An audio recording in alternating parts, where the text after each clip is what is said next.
Students, कैसे हैं आप लोग। एग्जाम घंटी ज्योति में आपका स्वागत है। आज हम आपको हिंदी का मोस्ट इम्पॉर्टेंट टॉपिक हिंदी भाषा का क्रमिक विकास लेके आए हैं। इससे जो है 2-4 नंबर का क्वेश्चन चाहे IAS हो, UP PCS हो, या RO हो, या आपका UP टेट हो, या आपका जितने UPSI हो, ये जितने भी कम्पिटिटिव एग्ज़ाम होते हैं उसमें यहाँ से ज़रूर एक ना एक क्वेश्चन बनता है जो हमारे लिए बहुत हेल्पफुल होगा ये पढ़ के।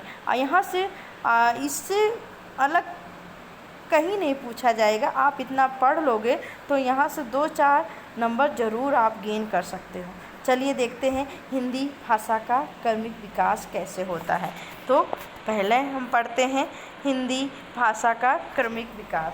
हिंदी भाषा का क्रमिक विकास क्या है इसके बारे में थोड़ा सा हम जान लेते हैं।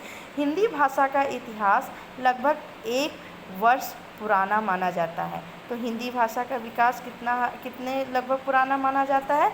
1 वर्ष पुराना माना जाता है। संस्कृत भाषा की सबसे प्राचीन भाषा है, मतलब जो है संस्कृत जो है भारत की सबसे प्राचीन भाषा है, जिसे आर्य भाषा या देव भाषा के नाम से भी जाना जाता है। ठीक है, तो क्वेश्चन आपको पूछ सकता है कि आर्य भाषा या देव भाषा वो प्राचीन भाषा किसका भाषा है? वो हमारे संस्कृत भारत की सबसे प्राचीन भाषा है। ठीक है, चलिए आगे देखते हैं। हिंदी इसी आर्य भाषा संस्कृत की उत्तर अधिकारिणी मानी जाती है।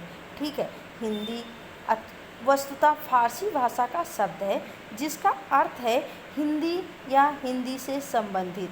ठीक है, यह शब्द हिंदी नहीं, शब्द हिंदी फारसी का है। ठीक है, मतलब कहने का मतलब है शब्द जो है हिंदी का नहीं है, ये जो हिंदी शब्द है वो फारसी का है। ठीक है, हिंदी शब्द की निष्पत्ति सिंधु या सिंधु से हुई है, क्योंकि ईरानी भाषा में सा को वो हा बोलते थे। इस प्रकार हिंदी भाषा वास्तव में सिंधु शब्द का प्रतिरूप है। कालांतर में हिंदी शब्द संपूर्ण भारत का पर्याय बनकर उभरा है। इसे हिंदी में हिंदी शब्द माना जाता है। ठीक है, आगे देखते हैं। हिंदी बहुरूपीय परिवार की आधुनिक काल की प्रमुख भाषाओं में से एक है। भारतीय आर्य भाषाओं का विकास क्रम इस प्रकार से: पहले तो हमारा संस्कृत है, फिर हमारा पाली है, फिर प्राकृत है, फिर अपभ्रंश है, फिर हिंदी व अन्य आधुनिक भारतीय जो आर्य भाषाएं हैं। ठीक है, तो सबसे पहले हमें कौन सी भाषा बोली जाती थी? संस्कृत बोली जाती थी। संस्कृत बाद पाली बोली जाती थी। पाली के बाद प्राकृत बोली जाती है। प्राकृत के बाद अपभ्रंश बोली जाती। अपभ्रंश के बाद हिंदी व अन्य आधुनिक भारतीय जो आर्य भाषाएं। कहने का मतलब ये है कि जो हमारे पहले के लोग थे वो क्या थे? वो प्योर संस्कृत में बातें करते थे। तो धीरे धीरे क्या हुआ, संस्कृत बहुत टफ लैंग्वेज होती है, तो उसको बोलने में लोग को बहुत कठिनाई होती थी। तो लोगों ने क्या किया, हमारे जो लोग थे, जो हमारे समाज के लोग थे, उसको ईजी कर दिया। ईजी करने के बाद उन्होंने क्या किया, इस भाषा एकदम पाली भाषा के रूप में बोला।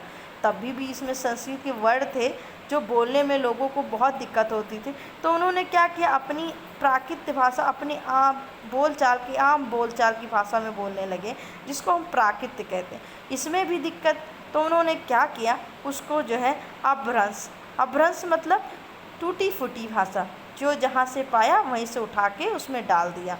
फिर उन्होंने क्या किया, उसके बाद उसमें भी दिक्कत हुई, तो उन्होंने क्या किया, हिंदी व अन्य आधुनिक आर्य भाषा का मतलब, कहने का मतलब जो आजकल हम लोग बोलते हैं, जैसे हम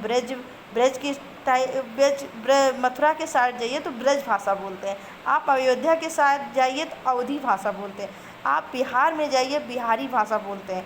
तो इस तरह की उन्होंने क्या किया, अलग अलग आधुनिक भाषा का निर्माण कर लिया, जो आजकल अपने इजी भाषा में बोलते हैं। तो इसे ही क्या कहते हैं, भाषा का क्रमिक विकास कहते हैं। तो ठीक है, चलिए आगे देखते क्या है। तो हिंदी का जो जन्म है वो संस्कृत के कोख से ही हुआ है, जिसे 3500 से अधिक वर्षों के इतिहास को निम्नलिखित 3 भागों में विभाजित करके हिंदी की उत्पत्ति का विकास क्रम निर्धारित किया जा सकता है। तो पहला क्या है, चलिए देख लेते हैं। पहला हमारा है प्राचीन भारतीय आर्य भाषा काल जो लगभग 1500 ईसा पूर्व से लेके 500 ईसा पूर्व तक था। ठीक है। सेकंड है हमारा मध्यकालीन भारतीय आर्य भाषा। इसका काल समय है 1500 ईसा पूर्व से लेके 1000 ईसा पूर्व। ठीक है। आधुनिक भारतीय थर्ड है हमारा आधुनिक भारतीय आर्य भाषा। इसका समय काल है 1000 ईसा पूर्व से अब तक, जो हम अभी तक बोल रहे हैं अब तक उसका समय। ठीक है। चलिए, यहाँ से क्वेश्चन बन सकता है, समय आपको दे देगा और आपसे पूछेगा कि मध्यकालीन आर्य भाषा का काल क्या था। तो आपको ये याद करना पड़ेगा कि 500 ईसा पूर्व से लेके 1000 से, या आधुनिक भारतीय आर्य भाषा का काल अवधि कब तक था, तो 1000 ईसा पूर्व से अब तक। प्राचीन 1500 से लेके 500 ईसा पूर्व। ये बहुत टफ नहीं है, आप इसको याद कर सकते हैं। ठीक है। चलिए नेक्स्ट देखते हैं। तो प्राचीन भारतीय आर्य भाषा का काल जो था, अब एक एक करके उसको हम डिस्क्राइब करेंगे। ठीक है। तो 1500 ईसा पूर्व से लेके 500 ईसा पूर्व जो है वैदिक एवं लौकिक संस्कृत थी। तो जो हमारा प्राचीन भारतीय आर्य भाषा में कौन सी भाषा बोली जाती थी, वैदिक व लौकिक संस्कृत बोली जाती थी। ये सबसे टफ भाषा होती थी। इसमें क्या होता था, इसी काल में वेदों का जो है निर्माण हुआ, जिसमें ब्राह्मण ग्रंथों का, उपनिषदों के अलावा वाल्मीकि, व्यास जी, अश्वघोष, भास, कालिदास तथा माघ आदि की संस्कृत की रचनाएं जो है सृजन हुआ। वो किस भाषा में हुआ था, प्राचीन भारतीय आर्य भाषा में। और उसकी जो बोलने वाली जो संस्कृत थी वो वैदिक और लौकिक थी। ठीक है। तो 1000 वर्ष में इस कालखंड को संस्कृत भाषा के स्वरूप को व्याकरणीय नियम में अंतर के आधार पर निम्नलिखित 2 भागों में बांटा गया। पहला तो हमारा वैदिक था, दूसरा हमारा लौकिक था। तो वैदिक जो समय था वो 1500 ईसा पूर्व से लेके 1000 ईसा पूर्व था। तो मूल रूप से वेदों की रचना जिस भाषा में हुई है उसे वैदिक संस्कृत कहा जाता है। प्राचीनतम रूप से संसार की अब तक ज्ञात प्रथम कृत ऋग्वेद में प्राप्त हुआ है।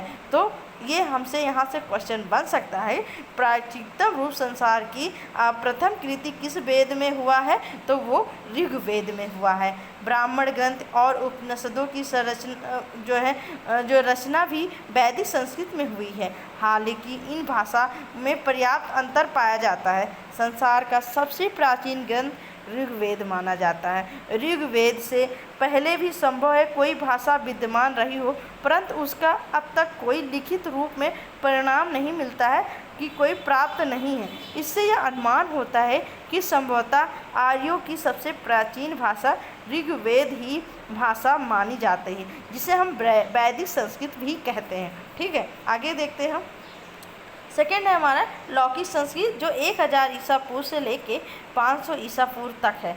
तो दर्शन ग्रंथों के अतिरिक्त संस्कृत का उपयोग साहित्य में भी हुआ है। इसे लौकिक संस्कृत भी कहा जाता है। जैसे वाल्मीकि, व्यास जी, अश्वघोष, भास, कालिदास, माघ आदि की रचनाएं भी इसी में है। किसमें, लौकिक संस्कृत में।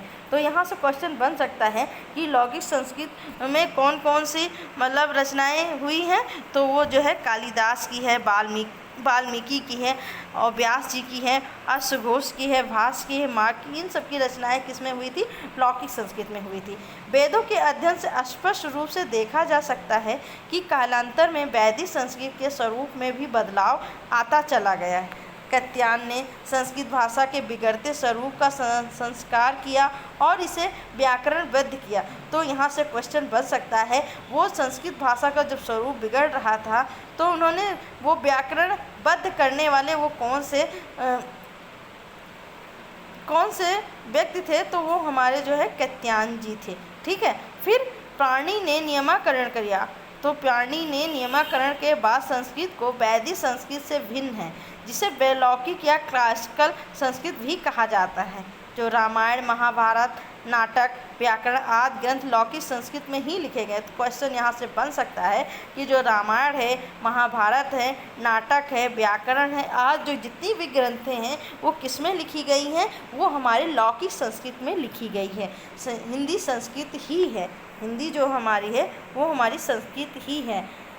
संस्कृत काल के अंतिम पड़ाव तक आते आते मानक अथवा परिनिष्ठित भाषा तो एक ही रही है, क्योंकि क्षेत्रीय स्तर पर 3 क्षेत्रीय बोलियां अर्थात पश्चिमोत्तरीय मध्य एशियाई पूर्व विकसित हो गई। मध्यकालीन भारतीय आर्य भाषा का समय जो है 500 ईसा पूर्व से लेके 1000 ईसा पूर्व, इसमें जो है पाली भाषा, प्राकृत तथा अपभ्रंश भाषाएं बोली जाती थी। मूलतः इस काल में लोक भाषा का विकास हुआ। इस समय भाषा का जो स्वरूप सामने आया उसे हम क्या कहते हैं, उसे हम प्राकृत भाषा कहते हैं। मूलतः इस काल में लोक भाषा का विकास हुआ। इस समय भाषा का जो स्वरूप सामने आया उसे ही हम क्या कहते हैं, प्राकृत भाषा कहते हैं। वैदिक और लौकिक समय काल में बोलचाल की जो भाषा दबी पड़ी थी उसे अनुकूल समय पाकर सिर उठाया और जिसका प्राकृत विकास हुआ और प्राकृत के रूप में हुआ। व्याकरणों ने प्राकृत भाषा की प्राकृत संस्कृत को मानकर उसे जो है प्राकृत शब्द की उत्पत्ति की। प्राकृत संस्कृत तत्भवम तत् आगतम व प्राकृतम। मध्यकाल में यही प्राकृत निम्नलिखित 3 अवस्थाओं में विकसित हुई। जो पहली है हमारी पाली, जो 500 ईसा पूर्व से लेके 1 ईस्वी तक है, 1 ईस्वी तक है। संस्कृत कालीन बोल भाषा की भाषा विकसित होते होते ये कहे कि सरल होते होते 500 ईसा पूर्व के बाद काफ़ी बदल गई, जिसे पाली नाम दिया गया। पुरानी प्राकृत और भारत की प्रथम देश भाषा कहा गया। तो यहाँ से क्वेश्चन बन सकता है पुरानी प्राकृत और भारत की प्रथम भाषा कौन सी है, तो वो हमारी पाली भाषा है। मगध प्रांत में उत्पन्न हुई। वो कहाँ उत्पन्न हुई थी? मगध प्रांत में उत्पन्न होने के कारण ये श्रीलंका के लोग इसे मगधी भी कहते हैं कि पाली भाषा में बोलचाल की भाषा का शिष्ट और मानक रूप प्राप्त होता है। आते आते क्षेत्रीय बोलियों की संख्या बढ़कर 4 हो गई। पहले मध्य देशीय, पूर्व और दक्षिणी और पश्चिमोत्तरी। ठीक है, चलिए नेक्स्ट देखते हैं। सेकेंड है हमारी प्राकृत भाषा। वह 1 ईस्वी से लेके 500 ईसा पूर्व तक है। आते आते यह बोलचाल की भाषा और परिवर्तित हो गई तथा इसको प्राकृत संज्ञा दी गई।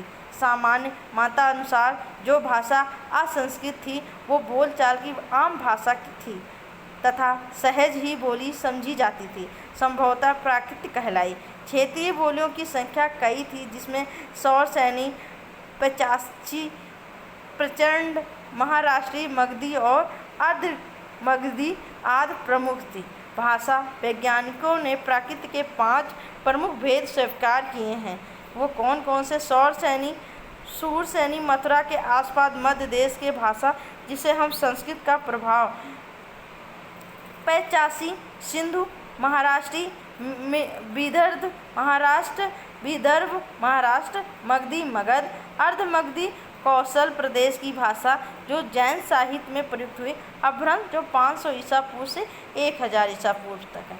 जो भाषा वैश्विक दृश्य से अपभ्रंश भारतीय आर्य भाषा के मध्यकाल की अंतिम अवस्था है, जो प्राकृत और आधुनिक भाषा के बीच में स्थित है।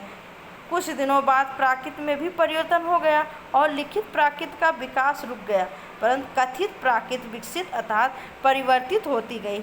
लिखित प्राकृत के आचार्यों ने इस विकासपूर्ण भाषा का उल्लेख अपभ्रंश नाम से किया। इन आर्यों के अनुसार अपभ्रंश शब्द का अर्थ है बिगड़ी हुई या टूटी फूटी भाषा कहते हैं जिसको। अपभ्रंश के निम्नलिखित 7 भेद स्वीकार किए गए, जिसे आधुनिक भारतीय भाषाएं उपभाषाओं का जन्म हुआ। सौरसैनी, पश्चिमी हिंदी, राजस्थानी और गुजराती।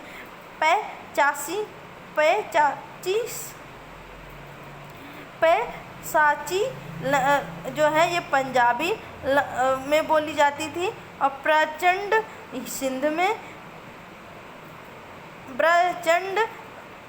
सिंध में, खक्स महाराष्ट्री, पहाड़ी में महाराष्ट्री, मराठी में मगधी, बिहार, बंगाल, उड़ीसा, असमिया, अर्ध मगधी, पूर्व हिंदी।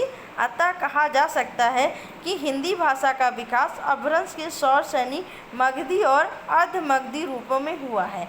आधुनिक भारतीय आर्य भाषा का काल 1000 ईसा पूर्व से अब तक है। हिंदी एवं अन्य आधुनिक आर्य भाषाएं हैं। 1100 ईस्वी पूर्व तक आते आते मध्य आर्य भाषा का काल समाप्त हो गया और आधुनिक भारतीय भाषा का युग प्रारंभ हो गया।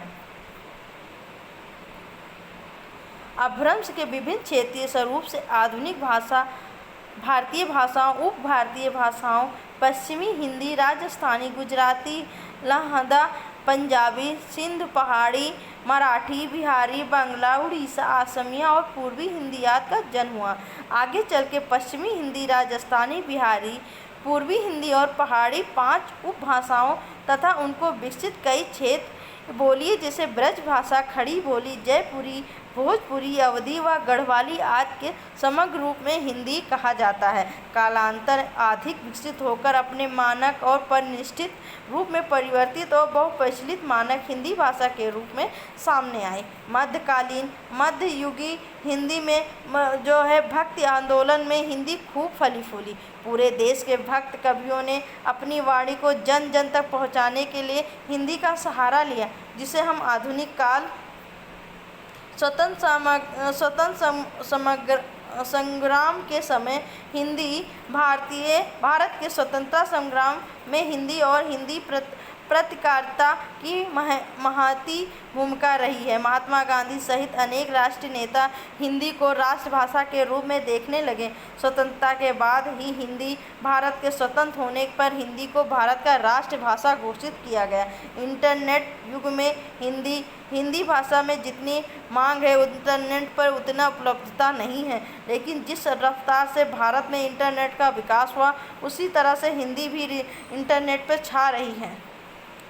समाचार पत्र से लेकर हिंदी ब्लॉग तक अपनी उपस्थिति दर्ज करा रहा है। साधुवाद को गूगल को भी जाता है, जिसे हिंदी में खोज करने की जगह उपलब्ध कराई गई। इतना ही नहीं, विकिपीडिया ने भी हिंदी को महत्व को समझते हुए कई सारी सामग्री को सॉफ्टवेयर अनुवाद हिंदी में प्रदान करना शुरू कर दिया, जिससे हिंदी भाषा को किसी भी विषय की जानकारी सुलभ हुई। आजकल हिंदी भी इंटरनेट का एक अहम लोकप्रिय भाषा मन बनकर उभरा हुआ है। मेरा मानना है जब लोग अपनी विचार और लेखन हिंदी भाषा में इंटरनेट पर ज़्यादा करेंगे तो वह दिन दूर नहीं कि सारी सामग्री हिंदी में भी इंटरनेट पर मिलने लगेगी। यह विषय सामग्री इंटरनेट व हिंदी इतिहास के पुस्तकों से ली गई है। इसके पूर्ण सत्य होने का दावा नहीं करता हूँ। धन्यवाद। अगर आपको हमारी वीडियो पसंद आए तो लाइक करिए, सब्सक्राइब करिए, शेयर करिए। Thank you.